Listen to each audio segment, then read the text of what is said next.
Naruto dikenal sebagai anime tentang semangat, persahabatan, dan mimpi jadi Hokage. Tapi di balik kisah inspirasi itu, dunia ninja yang ada di dalamnya sebenarnya gelap banget. Seperti 10 fakta gelap dan tragis di balik dunia Naruto berikut ini.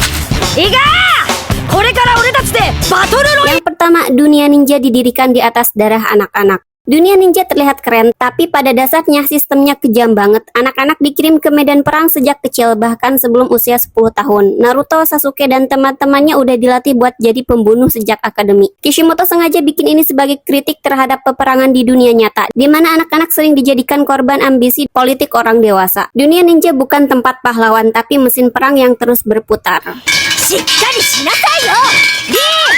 Yang kedua, pembantaian klan Uchiha adalah konspirasi negara. Semua orang tahu Itachi membunuh klannya sendiri, tapi yang jarang disadari itu bukan keputusan pribadi. Pembantaian klan Uchiha adalah perintah langsung dari pemerintah Konoha untuk mencegah kudeta. Artinya, desa yang selalu bicara soal kedamaian justru melakukan genosida demi stabilitas politik. Itachi jadi kambing hitam, membunuh keluarganya demi desa yang nantinya membenci dirinya. Tragis banget kan?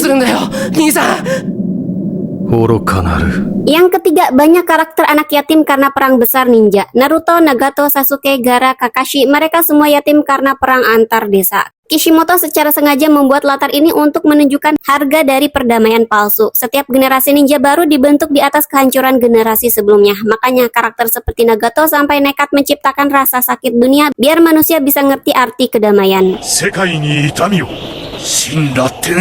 Yang keempat, eksperimen Orochimaru terinspirasi dari ilmuwan dunia nyata. Orochimaru bukan cuma penjahat gila, tapi juga cerminan ilmuwan amoral di dunia nyata. Kishimoto pernah bilang Orochimaru terinspirasi dari eksperimen kejam yang dilakukan manusia selama Perang Dunia, tempat di mana sains digunakan bukan untuk kebaikan tapi buat menguasai hidup dan kematian. Orochimaru adalah wujud ekstrim dari rasa ingin tahu manusia yang gak punya batas moral.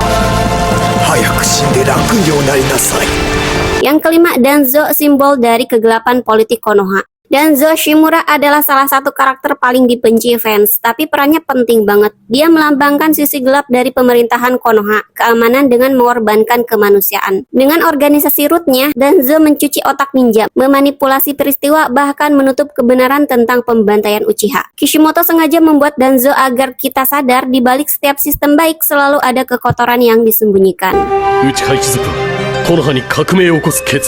Yang keenam, anak-anak Jinchuriki hidup dalam diskriminasi berat. Naruto, Gaara, dan Killer Bee adalah contoh nyata gimana dunia ninja menolak apa yang mereka takuti. Mereka dijadikan senjata hidup, lalu diasingkan oleh masyarakatnya sendiri. Kishimoto menulis ini sebagai metafora untuk orang-orang yang dikucilkan di dunia nyata. Entah karena ras, latar belakang, atau hal yang gak mereka pilih sendiri. Naruto bukan cuma kisah ninja, tapi kisah anak yang menolak tunduk pada kebencian.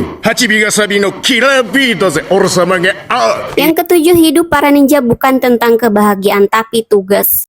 Kakashi, Asuma, Jiraiya, bahkan Itachi, semua punya satu kesamaan. Mereka nggak pernah benar-benar hidup untuk diri sendiri. Setiap tindakan mereka diatur oleh misi, perintah, dan kewajiban desa. Kishimoto ingin menunjukkan bahwa dunia ninja adalah dunia di mana hidup pribadi nggak punya arti. Mereka bukan pejuang kebebasan, tapi alat sistem yang dikorbankan tanpa pilihan.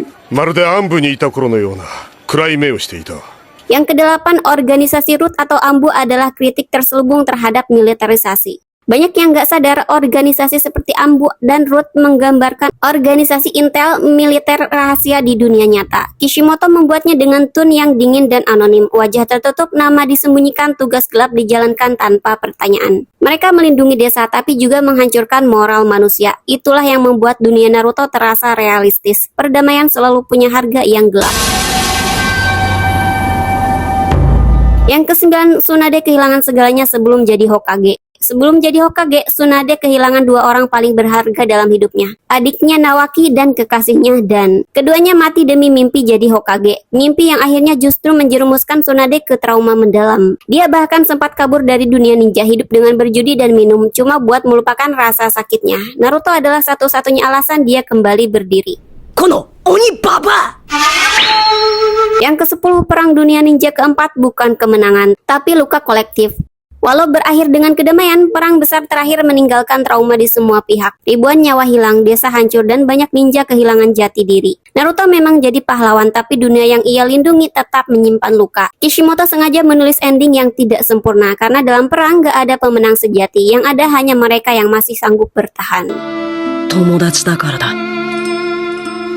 Naruto bukan cuma cerita tentang mimpi dan persahabatan. Di balik semua itu ada dunia penuh darah, rahasia, dan pengorbanan. Itulah yang bikin kisahnya terasa manusiawi. Karena bahkan di dunia ninja pun kedamaian gak pernah gratis. Fakta mana yang bikin kamu ngerasa dunia Naruto ternyata sekelam itu? Atau kamu punya tambahan fakta lainnya yang gak kalah mengerikan? Boleh tulis di kolom komentar ya. Sampai jumpa di video selanjutnya. Bye-bye.